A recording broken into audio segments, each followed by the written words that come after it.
खबरों में बढ़ेंगे आगे। सबसे पहले खंडवा जिले की बात करते हैं। तीर्थ नगरी ओंकारेश्वर में आदि गुरु शंकराचार्य की 108 फीट की प्रतिमा का अनावरण आज होगा।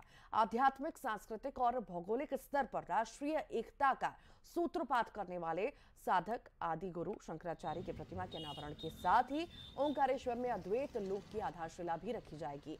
आज मुख्यमंत्री शिवराज सिंह चौहान की मौजूदगी में प्रतिमा का अनावरण होगा।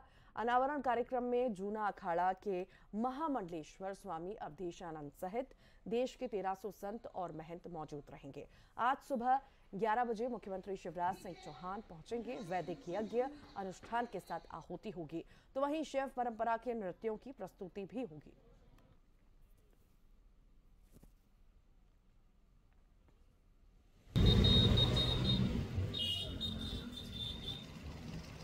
आज प्रतिमा का अनावरण होने जा रहा है। आदि गुरु की प्रतिमा का अनावरण होगा।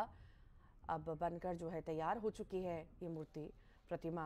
अब अनावरण होने की तैयारी है। मुख्यमंत्री शिवराज सिंह चौहान पहुंचेंगे और आपको बता दें, सीएम शिवराज आज पहुंचने वाले हैं प्रतिमा का अनावरण करने के लिए। आदि गुरु की प्रतिमा का अनावरण करने के लिए ये खास मौके पर खास कार्यक्रम भी रखा गया है। बड़ी संख्या में जो है लोग भी वहां पर पहुंचेंगे, साथ ही साथ संत गुरु भी वहां पर पहुंचेंगे।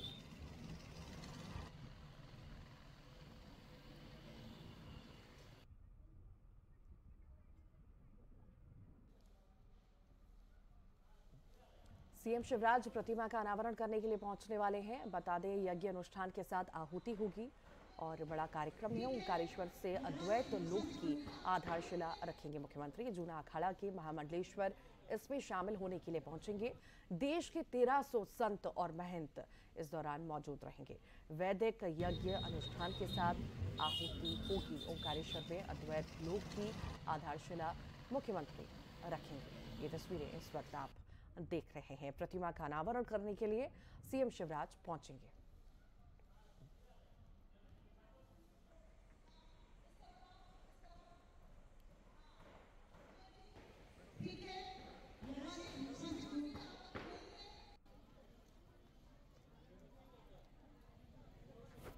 और इसी पर ज्यादा जानकारी के लिए सहयोगी शैलेंद्र भदौरिया हमारे साथ जुड़ गए हैं। शैलेंद्र, ड्रीम प्रोजेक्ट का आज अनावरण होने जा रहा है, किस वक्त होगा, कैसी तैयारियां, कैसी व्यवस्थाएं, बताइए विस्तार से।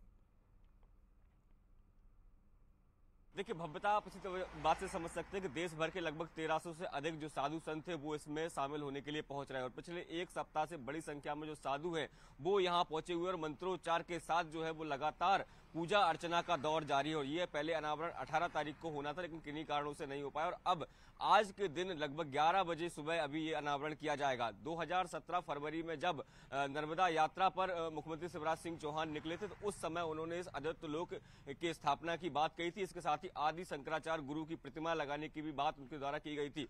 तब से ही लगातार इस पर काम चल रहा था और अब जो प्रतिमा 108 फुट की जो प्रतिमा है जो मानधाता पर्वत पर मौजूद है ओमकारेश्वर में, उसका आज शिलान्यास जो शुरू किया जाना है। और इसके साथ ही जो अद्वैत लोक बनाया जाएगा, यानी आदि शंकराचार्य से जुड़ी जो जीवन के तमाम जो यादें हैं उनको चिरस्थायी बनाने के लिए अद्वैत लोक का निर्माण किया जाएगा। इसमें तमाम जो साहित्य है वो रखा जाएगा। डिजिटल तरीके से भी जो लोग यहाँ पहुंचते हैं उनको आदि शंकराचार्य के बारे में जानकारी मिले, उनके द्वारा जो ग्रंथ लिखे गए उनके बारे में जानकारी मिले, इसको लेकर जो है वो अद्वैत लोक बनाया जा रहा है। तो तैयारियां लगभग पूरी है और अब से कुछ देर बाद मुख्यमंत्री शिवराज सिंह चौहान पहुंचेंगे। तमाम जो पीठाधीश्वर हैं वो यहाँ पर पहुंचेंगे और उसके बाद अनावरण किया जाएगा। कार्यक्रम लगभग शाम को 5:30 बजे तक चलेगा। अलग अलग जो सत्र रखे गए हैं जिसमें कई जो साधु संत यहाँ नहीं पहुंच पाए हैं वो वर्चुअल तरीके से जुड़ेंगे और अपने आशीष वचन जो है वो यहाँ जो लोग पहुंचे, जो श्रद्धालु पहुंचे उनको देंगे। तो एक मध्य प्रदेश सरकार के लिहाज से देखें तो एक बड़ा मुख्यमंत्री शिवराज सिंह चौहान का एक ड्रीम प्रोजेक्ट के तौर पर था, क्योंकि आदि शंकराचार्य की प्रतिमा का अनावरण आज होने जा रहा है। आपको बता दूं कि ये बाल्यकाल अवस्था की ये प्रतिमा है। लगभग जब वो 12 साल के थे जब वो यहाँ पहुंचे थे, क्योंकि मूलतः उनका जन्म तो केरल में हुआ था, लेकिन वह ज्ञान और गुरु की तलाश में यहाँ तक पहुंचे थे और ओमकारेश्वर के इस मानधाता पर्वत पर ही उन्होंने ज्ञान अर्जित किया था, उनको गुरु की प्राप्ति हुई थी। और यही कारण है कि इस इलाके को बेहद महत्वपूर्ण माना जाता है और उनकी उनके बाल अवस्था 12 साल की जो आयु की जो प्रतिमा है, आज उसका अनावरण जो है मुख्यमंत्री शिवराज सिंह चौहान और देश भर से आए साधु संतों के बीच किया जाना है। वाकई बहुत भव्य ये नजारा होगा और शिव परंपरा पर आधारित नृत्य भी होंगे। शैलेंद्र, वहां पर कई कलाकार अलग अलग प्रदेशों से पहुंचने वाले हैं, इस बारे में भी थोड़ी जानकारी दीजिए, किस तरह के कार्यक्रम होंगे?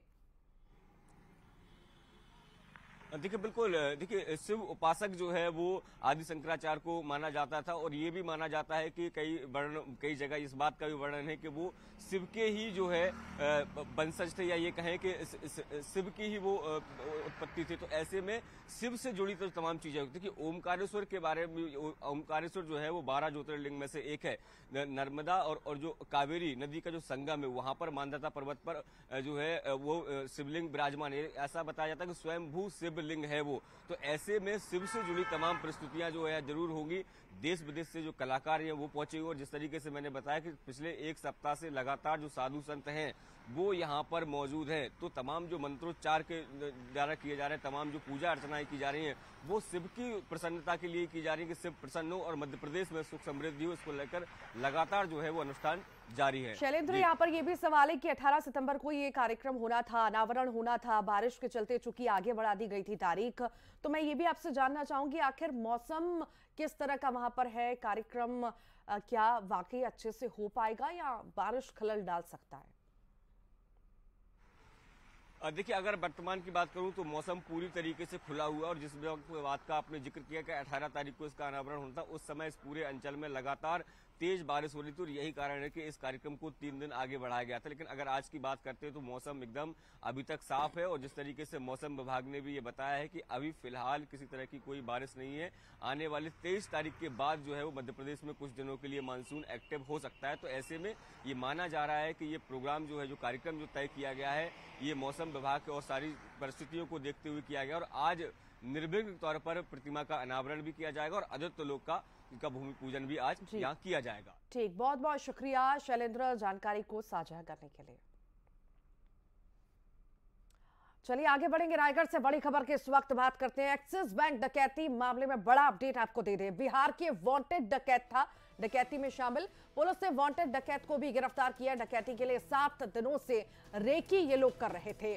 शेरघाटी डकैत गिरोह ने वारदात को अंजाम दिया। डकैती के 5 करोड़ 65 लाख रुपए बरामद किए गए हैं। ट्रक और कार के साथ ही राइफल भी बरामद किया गया है। अन्य फरार आरोपियों की तलाश फिलहाल जारी है।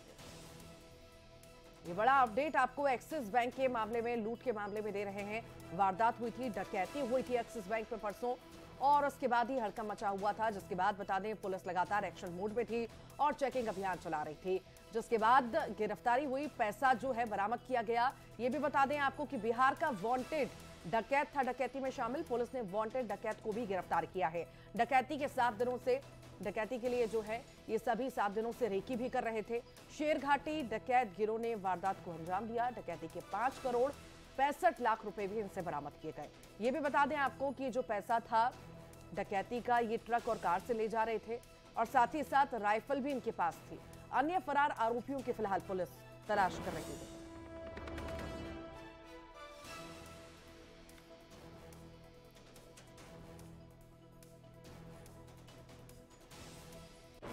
बड़ी खबर इस वक्त आपको बता रहे हैं। बता दें परसों डकैती हुई थी एक्सिस बैंक में और उसके बाद ही हड़कंप मचा हुआ था। जांच पड़ताल लगातार जारी थी और पुलिस चेकिंग अभियान भी चला रही थी। उसके बाद जो है पकड़ाए गए आरोपी। अब जो है बड़ा अपडेट इस मामले में मिल रहा है। हमारे साथ सहयोगी युगल जुड़ गए हैं। युगल, एक्सिस बैंक पर डकैती हुई, उसके बाद से ही प्रशासन पूरी तरह से सक्रिय था। अब एक और अपडेट इसमें, बिहार का वांटेड डकैत डकैती में शामिल था। जी बिल्कुल, देखिए सेरा घाटी गैंग का ये दुर्दांत जो कहा जा सकता है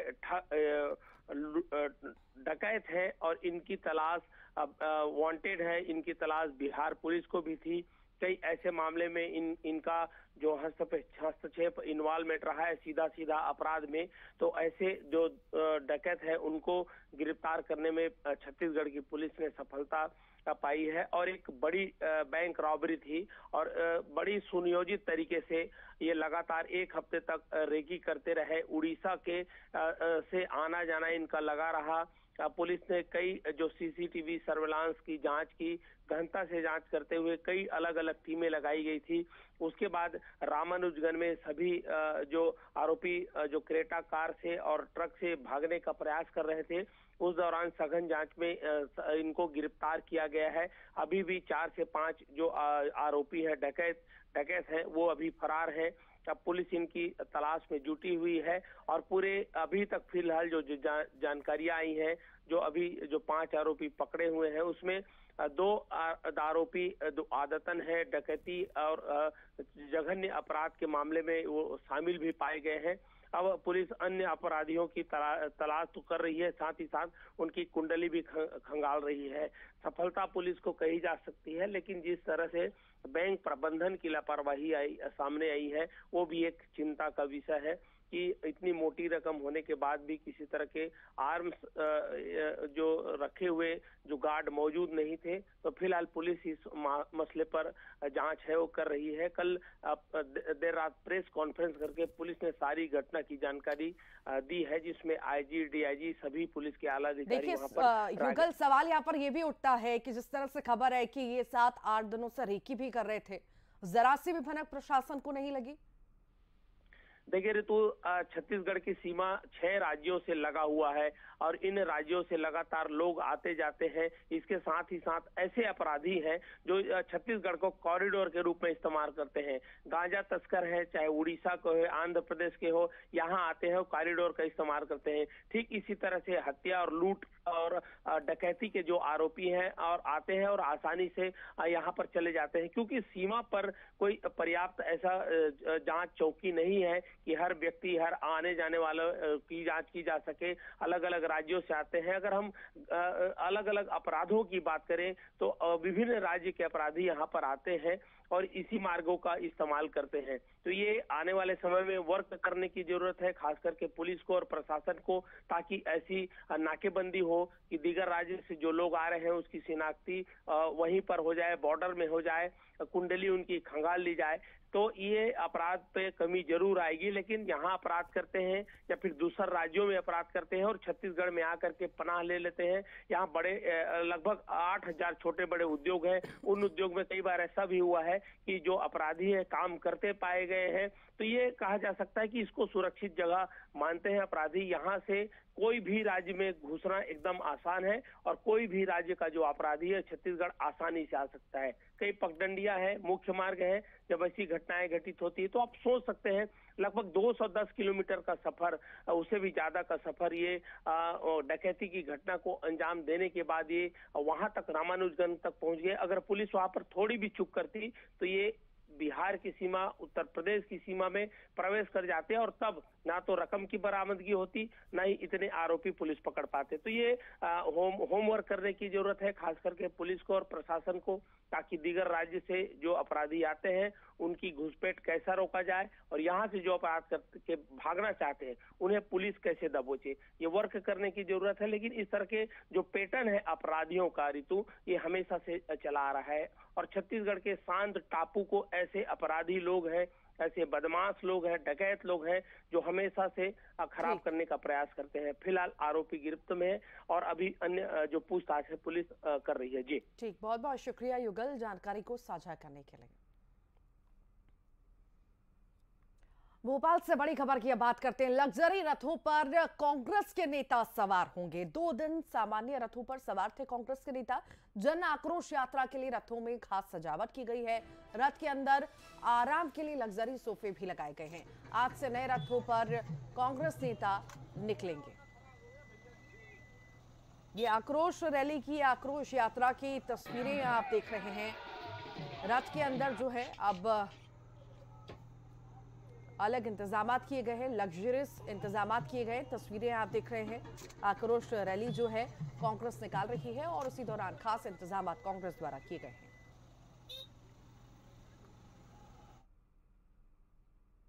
बड़वानी में अवैध हथियारों का बड़ा जखीरा पुलिस ने जब्त किया है। जोगवाड़ा के पास घेराबंदी कर पुलिस ने 4 लोगों को दबोचा। पुलिस के मुताबिक आदिवासियों के जरिए हथियारों की बदमाश सप्लाई किया करते थे। सेंधवा ग्रामीण पुलिस ने सूचना के बाद कार्रवाई की और 4 लोगों को पकड़ा। इनके पास से 29 देसी कट्टे और 5 पिस्टल मिले।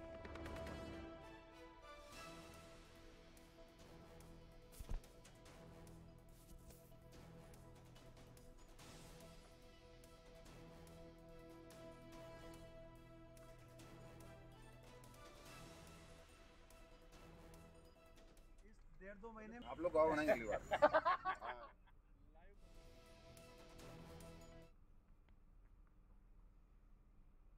खबर भिंड से है, जहां के दबूहा गांव में एक परिवार में बेटे के जन्म के जश्न के में लोग जो है इतने मशगूल हो गए कि वो दूसरे की सुविधा भी भूल गए। जश्न के दौरान लोगों ने डीजे पर अश्लील डांस किया, हथियार लहराए। इस दौरान दो पक्षों में विवाद भी हुआ और मारपीट हुई। मामले का वीडियो सामने आने के बाद पुलिस ने हथियार लहराने वाले 3 लोगों को नोटिस जारी किया। फिलहाल पुलिस पूरे ही मामले में जांच पड़ताल कर रही है।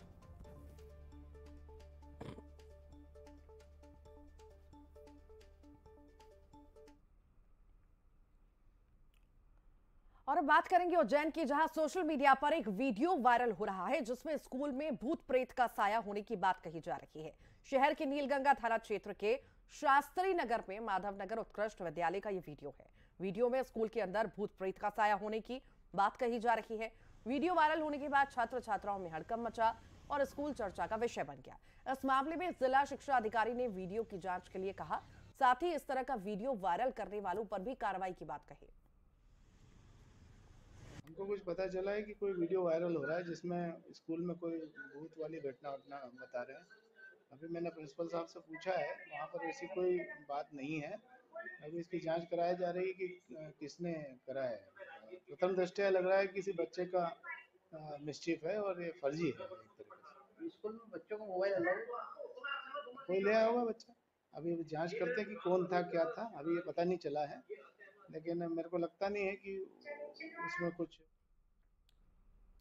और अब खबर देवास से है, जहां सोशल मीडिया पर आटे की गुणवत्ता को लेकर वीडियो वायरल हुआ था जिसमें आटे की गुणवत्ता पर सवाल उठाए गए थे, जिसके बाद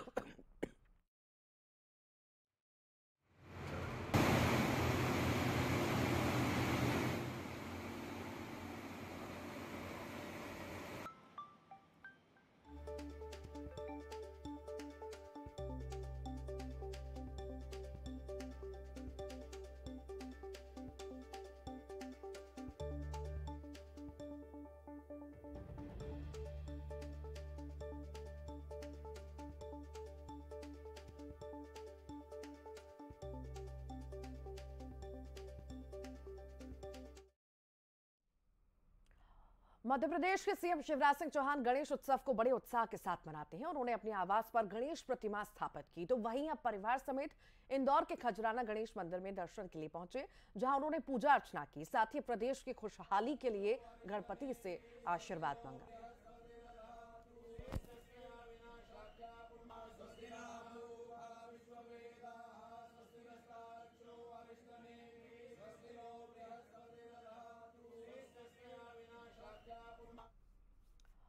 और इसी के साथ ही फिलहाल के लिए बुलेटिन में इतना ही।